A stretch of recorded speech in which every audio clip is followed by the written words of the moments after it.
आप सभी दोस्तों का मेरे चैनल धार्मिक जीवन में बहुत बहुत स्वागत है। अगर आप मेरे चैनल पर नए हैं तो मेरे चैनल को ज़रूर सब्सक्राइब कर लें और बेल बटन को प्रेस करना बिल्कुल ना भूलें।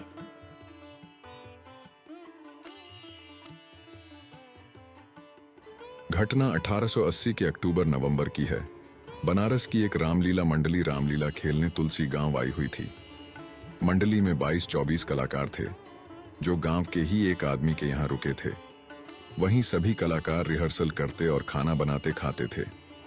पंडित कृपाराम दुबे उस रामलीला मंडली के निर्देशक थे और हारमोनियम पर बैठ के मंच संचालन करते थे, और फौजदार शर्मा साज सज्जा और रामलीला से जुड़ी अन्य व्यवस्था देखते थे। एक दिन पूरी मंडली बैठी थी और रिहर्सल चल रहा था। तभी पंडित कृपाराम दुबे ने फौजदार से कहा, इस बार वो शिव धनुष हल्की और नरम लकड़ी की बनवाएं ताकि राम का पात्र निभा रहे 17 साल के युवक को परेशानी न हो। पिछली बार धनुष तोड़ने में समय लग गया था। इस बात पर फौजदार कुपित हो गए क्योंकि लीला की साज सज्जा और अन्य व्यवस्था वही देखता थे और पिछला धनुष भी उन्होंने ही बनवाया था। इस बात को लेकर पंडित जी और फौजदार में कहासुनी हो गई।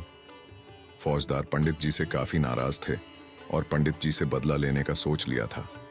संयोग से अगले दिन सीता स्वयंवर और शिव धनुष भंग का मंचन होना था। फौजदार मंडली जिसके घर रुकी थी उनके घर गया और कहा, रामलीला में लोहे के एक छड़ की जरूरत आन पड़ी है तो दे दीजिए। गृहस्वामी ने उसे एक बड़ा और मोटा लोहे का छड़ दे दिया। छड़ लेके फौजदार दूसरे गांव के लोहार के पास गए और उसे धनुष का आकार दिलवा लाए। रास्ते में उन्होंने धनुष पर कपड़ा लपेटकर और रंगीन कागज से सजा के गांव के एक आदमी के घर रख दिया।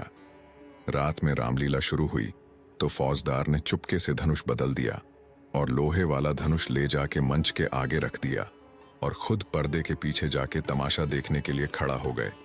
रामलीला शुरू हुई। पंडित जी हारमोनियम पर राम चरणों में भाव विभोर होकर रामचरितमानस के दोहे का पाठ कर रहे थे। हजारों की संख्या में दर्शक शिव धनुष भंग देखने के लिए मूर्तिवत बैठे थे। रामलीला धीरे धीरे आगे बढ़ रही थी। सारे राजाओं के बाद राम जी गुरु से आज्ञा लेके धनुष भंग को आगे बढ़े। पास जाके उन्होंने जब धनुष को हाथ लगाया तो धनुष उनसे उठा ही नहीं। कलाकार को सत्यता का आभास हो गया। उस 17 वर्षीय कलाकार ने पंडित कृपाराम दुबे की तरफ कतार दृष्टि से देखा तो पंडित जी समझ गए कि दाल में कुछ काला है। उन्होंने सोचा कि आज इज्जत चली जाएगी हजारों लोगों के सामने, और ये कलाकार की ही नहीं, स्वयं प्रभु श्री राम की इज्जत दांव पर लगने वाली है। पंडित जी ने कलाकार को आंखों से रुकने और धनुष की प्रदक्षिणा करने का संकेत किया और स्वयं को मर्यादा पुरुषोत्तम के चरणों में समर्पित करते हुए आंखें बंद करके उंगलियां हारमोनियम पर रख दी और राम जी की स्तुति करने लगे। जिन लोगों ने ये लीला अपनी आंखों से देखी थी, बाद में उन्होंने बताया कि इस इशारे के बाद जैसे पंडित जी ने आंख बंद करके हारमोनियम पर हाथ रखा, हारमोनियम से उसी पल दिव्य सुर निकलने लगे। वैसा वादन करते हुए किसी ने पंडित जी को कभी नहीं देखा था। सारे दर्शक मूर्तिवत हो गए।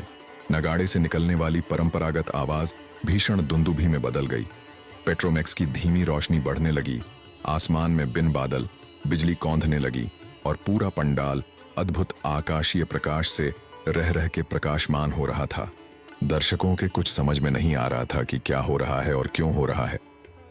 पंडित जी खुद को प्रभु श्री राम चरणों में आत्मार्पित कर चुके थे और जैसे ही उन्होंने चौपाई कही, लेत चढ़ावत खैंचत गाढ़े, काहू न लखा देख सब उठाड़े, तेह छन राम मध्य धनु तोरा, भरे भुवन धुनि घोर कठोरा। पंडित जी के चौपाई पड़ते ही आसमान में भीषण बिजली कड़की और मंच पर रखे लोहे के धनुष को कलाकार ने 2 भागों में तोड़ दिया। लोग बताते हैं कि ये सब कैसे हुआ और कब हुआ, किसी ने कुछ नहीं देखा।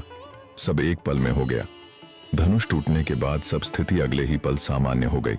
पंडित जी मंच के बीच गए और टूटे धनुष और कलाकार के सन्मुख दंडवत हो गए।